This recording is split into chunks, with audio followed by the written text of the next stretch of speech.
Развиените економии размислуваат за воведување на 4 дена работнија плата како за 5, со цел да имаат поголема продуктивност, но и да го намалат недостатокот од работна сила во компаниите.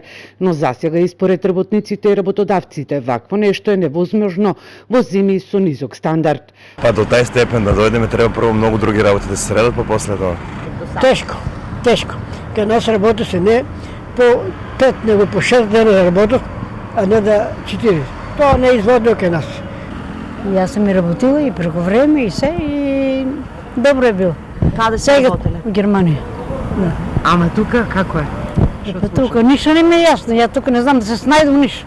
И според Кристина Ампева од Гласен текстилец, ваков модел за работа 4 дена во една седмица може да се воведе само во стабилни економски држави. Мислам дека сме далеку од тоа, бидејќи ние ден денеска се соочуваме со неплатена прекувремена работа за празник или во ден на неделен одмор. Оттаму нели го иницииравме и оној закон за неделен неработен ден, кој што за жал не ги опфати трговските центри.